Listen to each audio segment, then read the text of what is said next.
Welcome back to Dirty 20, everybody. Today we discuss some changes that are coming from Wizards of the Coast to the Forgotten Realms, specifically the Drow. Turns out the Drow are not what we thought. Let's get on with the show.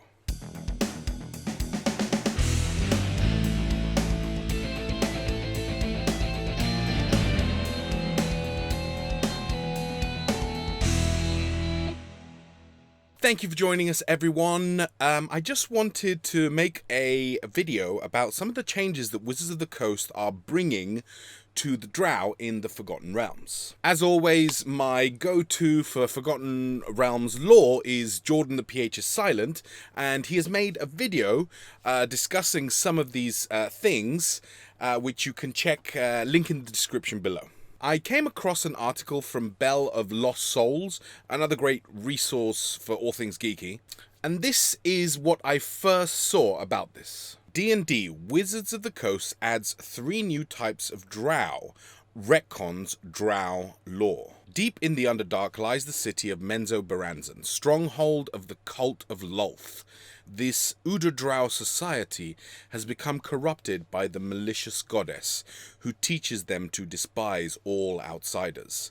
The subterranean city of spiders is the bastion of the Drow, Drow elves who became tainted by Lolth's insidious teachings.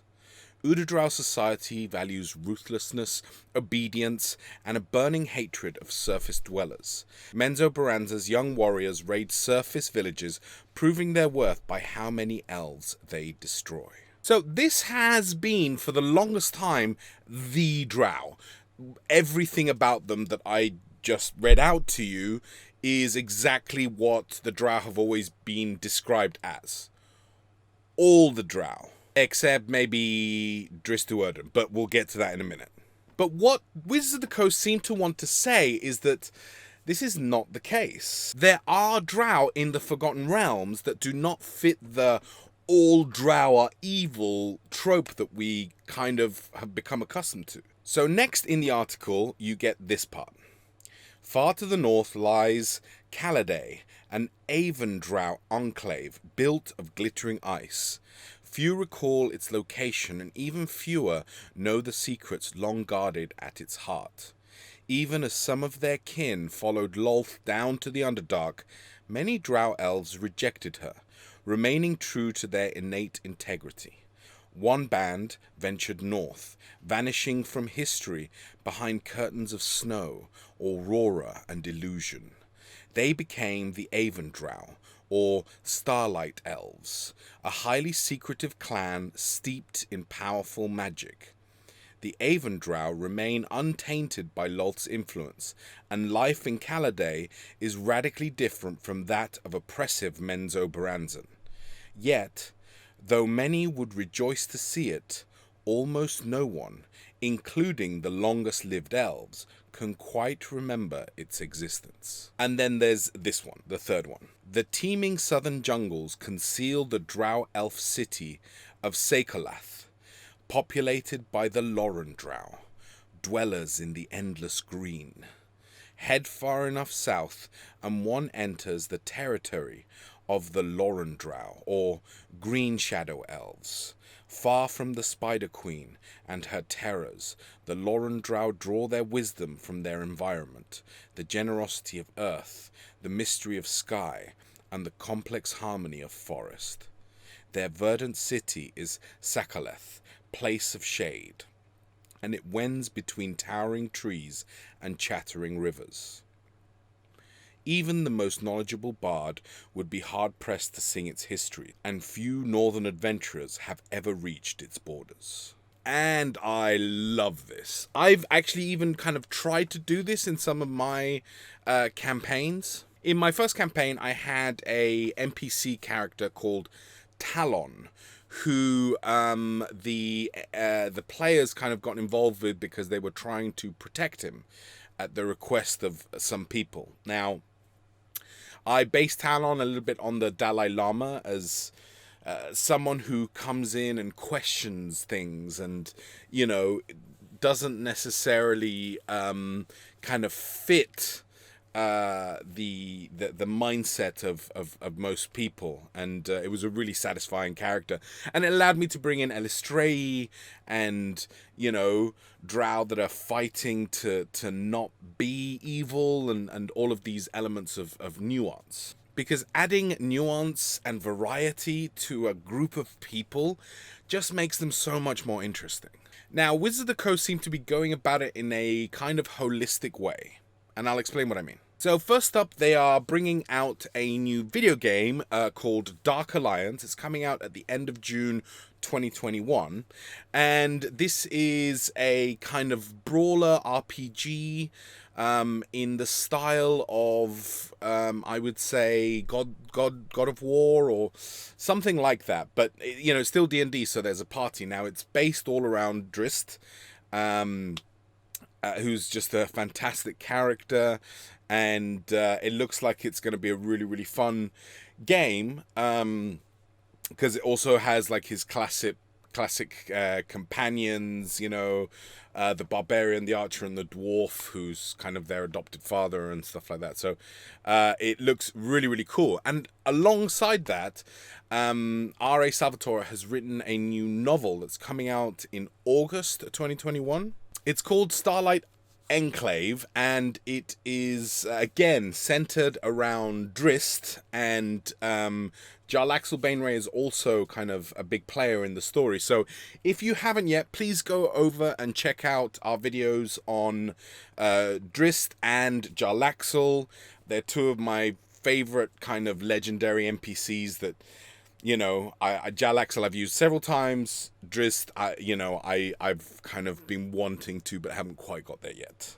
So, and along with this, all of these elements that they're kind of bringing out to add these layers to the game and the books and the video game, they released a lullaby, an animated lullaby narrated by Benedict Cumberbatch and written by R.A. Salvatore, who is, the creator of Drizzt and Menzoberranzan. And, well...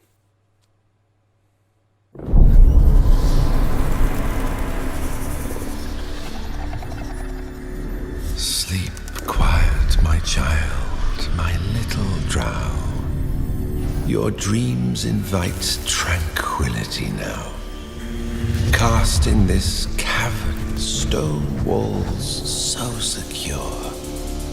The web holds you tight through underdark night, and guardian spiders that tickle you feel. With gossamer thread weave our goddess's seal. I can't recommend watching the whole thing as soon as you get the chance. Link in the description below. It's really cool. So what does this all mean for us, playing at our tables and in our games? Well, first of all, I think there's more nuance in the Forgotten Realms, and I think that just makes for better stories. I think it's one of the reasons why Drizzt is such an interesting character, because he does kind of butt against the thing that we've been told about the Drow. Does it mean that maybe he becomes a little bit less special? Yeah, but I think it also opens his eyes to a wider world, which I think is really cool. But I think where I am really kind of the most excited and most behind this is that I think that what Wizards of the Coast are doing is they're forging a path. They're showing people that, it's okay to kind of change things and, bring things from left field. Also, remember, these are the Forgotten Realms, right? Like, we're not really supposed to know everything about every nook and cranny of this world, but because it's been around for so long, you have so many novels and games and, source materials, wikis, forums, that we do sometimes feel like we know everything about it. And I think that makes it a static thing that inevitably is going to not be interesting.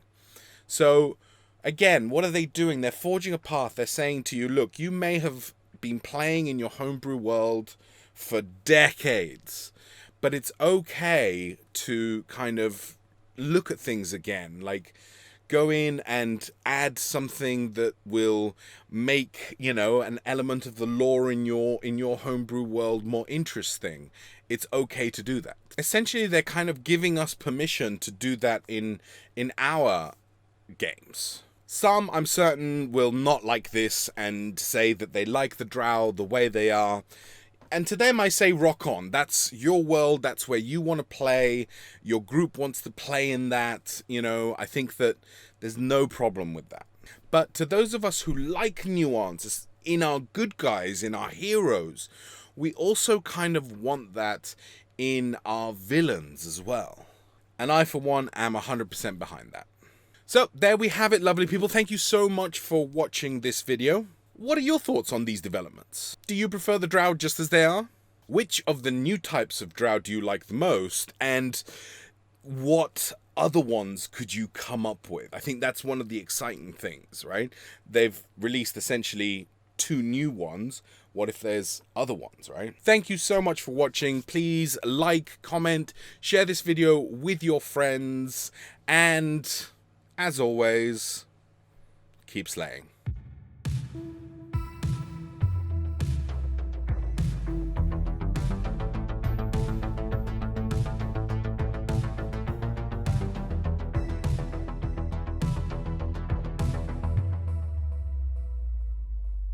If you've enjoyed this content, then please smash that like button, subscribe, share this around online, and come and visit our website, www.lavictoriaproductions.com, to see all our past episodes, as well as our blog posts and all the stuff that we're currently working on at La Victoria Productions. Why not reach out to us and tell us what you think of our videos? You can reach us on Twitter. @MouthLaVictoria is our producer. We are also on Instagram. I am EnanoLVP, and our producer is Jazzy J. Shiro. We're also La Victoria Productions on Facebook and LinkedIn. Come on by and let us know what you think.